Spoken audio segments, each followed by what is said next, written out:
Hai, para CEO yang keren. Senang melihat kalian semua. Dan kalian akan segera mendapatkan kejutan. Aku sudah menyiapkan beberapa video hebat tentang strategi membangun kekayaan dan kisah sukses yang dilakukan dengan benar. Jika kalian berpikir bahwa menjadi kaya hanya untuk mereka-mereka yang seperti reinkarnasi Steve Jobs, lihatlah video ini. 3 bersaudara ini menghasilkan miliaran dengan meniru ide dan tidak pernah dipenjara. Perkenalkan, sang bersaudara, Mark, Oliver, dan Alexander. Pada tahun 1999, mereka memiliki sebuah ide. Melihat betapa suksesnya ide di Amerika Serikat, mereka berpikir untuk membawanya ke Jerman. Maka mereka melakukannya. Mereka meluncurkan Alando, dan 100 hari kemudian, mereka menjualnya ke eBay seharga $53 juta. Ini menjadi cetak biru mereka. Strateginya sederhana. Temukan perusahaan Amerika Serikat yang sukses, tiru dengan cepat di Eropa, jual kembali ke perusahaan asal, atau lakukan penawaran publik. Mereka berlanjut menduplikasi Zappos, namanya menjadi Zalando, Airbnb yang menjadi Wimdu, Groupon yang menjadi CityDeal, dan puluhan lainnya. Hari ini, masing-masing bernilai $1,2 miliar. Kurasa bisa dibilang disebut peniru tidak terlalu buruk jika kamu menghasilkan uang sebanyak itu. Wow! Dan disinilah aku, yang bahkan tidak bisa menggunakan musik bebas royalti. Tapi jangan khawatir, aku baru saja melihat tetanggaku menggali lubang baru dengan bulldozer. Mungkin aku akan meminjam ide itu.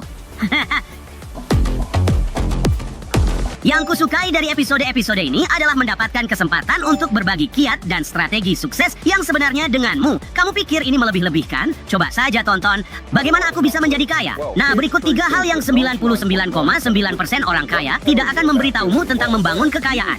Pertama, kamu perlu mendaftar dan mulai menghasilkan uang melalui bisnis karena ada begitu banyak keuntungan dan pengurangan yang dapat kamu manfaatkan untuk membayar pajak lebih sedikit. Kedua, kamu perlu membuka akun investasi yang diuntungkan pajak sehingga kamu bisa pensiun sebagai jutawan bebas pajak. Ini disebut Roth IRA di Amerika Serikat dan saham serta ISA di Inggris. Ketiga, kamu perlu memahami bahwa tidak semua utang buruk dan kamu bisa memanfaatkannya untuk membeli aset seperti properti sewa untuk membangun kekayaan. Sekarang aku bimbang antara mengajukan pinjaman atau meninjau laporan pajak bersama tim akuntanku.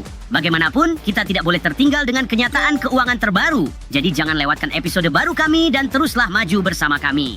Sampai jumpa di episode selanjutnya.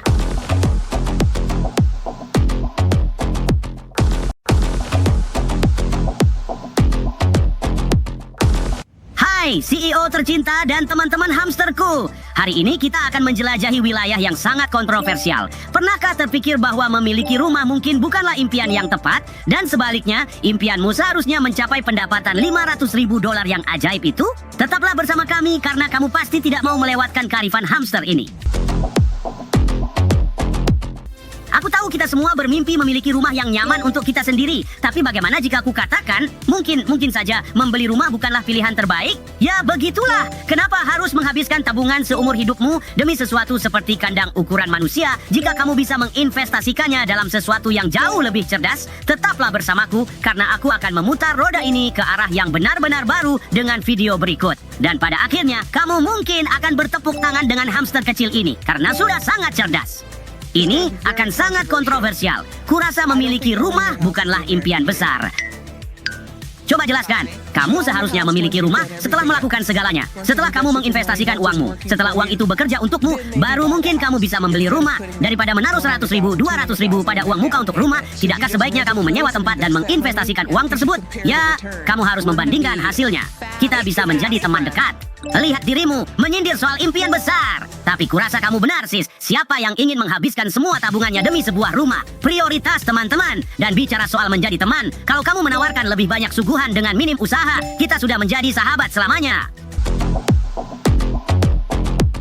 Kamu pikir hidup sudah nikmat sekarang? Tunggu sampai kamu mengejar $500 juta tanpa perlu bola hamster. Dan percayalah, segalanya berubah begitu kamu mencapainya. Kecuali mungkin obsesiku terhadap camilan, itulah yang abadi. Lupakan mobil mewah dan Cybertruck. Begitu kamu mencapai angka ajaib itu, kamu akan menyadari bahwa kamu tidak membutuhkan semua barang mencolok itu.